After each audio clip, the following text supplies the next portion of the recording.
ഇത് പാലക്കാരുടെ സ്വന്തം മീനച്ചിലാർ. ഞാൻ മീനച്ചിലാറിനെ പറ്റി അറിയുന്നതും കാണുന്നതുമെല്ലാം ട്രിവാൻഡ്രത്തു നിന്ന് ബ്രില്യൻറ്റ് സ്റ്റഡീസ് സെൻറ്ററിലേക്ക് ടീച്ചറായിട്ട് ജോലിക്ക് വന്നപ്പോഴാണ്. പക്ഷേ മീനച്ചിലാർ വെള്ളം പൊങ്ങുമ്പോൾ അതിൻ്റെ ശാന്തതയെല്ലാം നഷ്ടപ്പെടുത്തി ഒരു ഭീകര രൂപത്തിലേക്ക് മാറുമെന്നൊക്കെ കേട്ടിട്ടുണ്ടെങ്കിലും അത്രയൊന്നും അങ്ങനെ ഒരു ഭീകരത ആദ്യമായിട്ട് മീനച്ചിലാറിനെ കാണുമ്പോഴത്തേക്കും എനിക്ക് തോന്നിയിരുന്നില്ല. പക്ഷേ 2013 വെള്ളപ്പൊക്കം സാമാന്യം നല്ല രീതിക്കുള്ള വെള്ളപ്പൊക്കമായിരുന്നു. അതിൽ എൻ്റെ കാറ് മുങ്ങി. അങ്ങനെയാണ് ശരിക്കും പറഞ്ഞു കഴിഞ്ഞാൽ ഞാൻ ആദ്യമായിട്ട് ഭീകരരൂപിണിയായ മീനച്ചിലാറിനെ കാണുന്നത്. എൻ്റെ ജീവിതത്തിൽ ആദ്യമായിട്ട് ഞാൻ വെള്ളപ്പൊക്കം കാണുന്നതും ഇവിടെ വന്നതിന് ശേഷമാണ്. പക്ഷേ മഴയില്ലാത്ത സമയങ്ങളിൽ വളരെ ശാന്തമായിട്ട് ഒഴുകുന്ന ഒരു ആറാണ് മീനച്ചിലാർ. ശരിക്കും മീനച്ചിലാറിൻ്റെ കരയിലൂടെ ഇങ്ങനെ നടക്കുമ്പോൾ വല്ലാത്തൊരു മനസ്സമാധാനവും ആശ്വാസവും ഒക്കെയാണ് ഉണ്ടാകുന്നത്. മീനച്ചിലാറിന് ഒരുപാട് കഥകൾ പറയാനുണ്ട് കേട്ടോ. ശരിക്കും 78 കിലോമീറ്റർ നീളമുള്ള ഈ നദി ഇടുക്കി ജില്ലയിലെ വാഗമണ്ണിലെ കുടമുരുട്ടി മലയിൽ നിന്നുത്ഭവിച്ച് പൂഞ്ഞാറ്, ഈരാറ്റുപേട്ട, പാല, ഏറ്റുമാനൂർ, കോട്ടയം എന്നീ പട്ടണങ്ങളിൽ കൂടി ഒഴുകി വേമ്പനാട് കായലിൽ ചെന്ന് ചേരുന്നു എന്നുള്ളതാണ്. പശ്ചിമഘട്ടത്തിൽ നിന്നുത്ഭവിക്കുന്ന പല അരുവികൾ ചേർന്നാണ് മീനച്ചിലാർ ഉണ്ടാകുന്നത്. അപ്പം ഇപ്പോൾ ഞാൻ ഈ വർഷം, അതായത് കഴിഞ്ഞ കുറച്ച് ദിവസങ്ങൾക്ക് മുന്നേ ഉണ്ടായ വെള്ളപ്പൊക്കം, പക്ഷേ മഴ പെയ്തു എന്ന് പറഞ്ഞിട്ട് മീനച്ചിലാറിൽ എപ്പോഴും വെള്ളം പൊങ്ങുമൊന്നുമില്ല കേട്ടോ.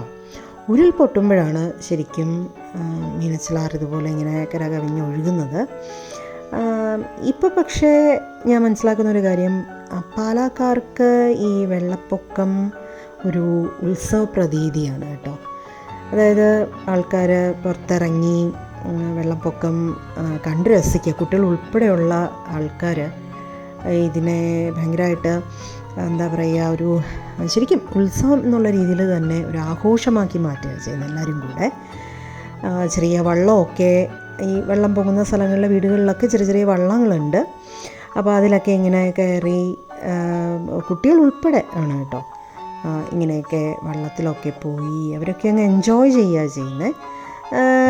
രണ്ടോ മൂന്നോ ദിവസമൊക്കെ അന്നേരം അവധിയോ ആയിരിക്കും അങ്ങനെ. പക്ഷേ പാലയിൽ എല്ലായിടത്തും വെള്ളമൊന്നും കയറത്തില്ല കേട്ടോ. എൻ്റെ വീടിരിക്കുന്ന 12 മൈൽ ഇടമറ്റം ആ ഭാഗങ്ങളിലൊന്നും വെള്ളം കയറുകയല്ല. അപ്പോൾ വെള്ളപ്പൊക്കം വരുമ്പോഴത്തേക്കും സത്യം പറഞ്ഞാൽ ഞങ്ങളിങ്ങനെ വെള്ളം പൊങ്ങിക്കിടക്കുന്ന സ്ഥലങ്ങളിൽ പോയിട്ട് കാണാറാണ് പതിവ്. ഒരു 2-3 ദിവസമൊക്കെ ഇങ്ങനെ കെട്ടി നിന്നിട്ട് അതങ്ങ് പെട്ടെന്ന് താഴുകയും ചെയ്യും.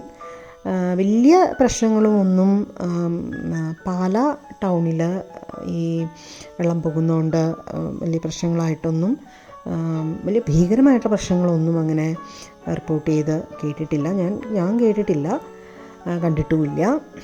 അപ്പോൾ അങ്ങനെ നമുക്ക് ഈ വർഷത്തെ കുറച്ച് വെള്ളപ്പൊക്ക വിശേഷങ്ങളൊക്കെ ആയിട്ടാണ് ഈ വീഡിയോ ചെയ്തിരിക്കുന്നത്. ശരിക്കും ഈ വെള്ളം പൊങ്ങുന്ന സമയത്ത് ഞാൻ ഇച്ചിരി പനിയൊക്കെ പിടിച്ച് കിടക്കുകയായിരുന്നു കേട്ടോ. കാരണം എനിക്ക് പ്രാവശ്യത്തെ വെള്ളപ്പൊക്കം പോയി കാണാനോ ഒന്നും പറ്റിയില്ല. അപ്പോൾ എൻ്റെ സുഹൃത്തുക്കൾ റെക്കോർഡ് ചെയ്ത വീഡിയോകളും ഒക്കെയാണിത്. അപ്പോൾ അവർക്ക് നന്ദി പറയുകയാണ്. എന്തായിരുന്നാലും വലിയ ബുദ്ധിമുട്ടുകളൊന്നുമില്ലാതെ ഇപ്രാവശ്യത്തെ വെള്ളപ്പൊക്കം ഒരു ദിവസം കൊണ്ട് തന്നെ തീർന്നു എന്നുള്ളതാണ്. ചില വർഷങ്ങളിലൊക്കെ 2-3 ദിവസമൊക്കെ വെള്ളം കെട്ടി നിൽക്കാറുണ്ട്. പക്ഷേ ഈ വർഷം ഒരു ദിവസം മാത്രം നിന്നിട്ട് വെള്ളം ഒന്ന് താണു. അത്രയ്ക്ക് ഉള്ള മഴയായിരുന്നല്ലോ ഇപ്രാവശ്യം ഉണ്ടായിരുന്നേ. അപ്പോൾ നമുക്ക് അടുത്ത വ്ളോഗിൽ ഒരു ട്രാവൽ വ്ളോഗായിട്ട് തന്നെ നമുക്ക് കാണാം. ഓക്കെ.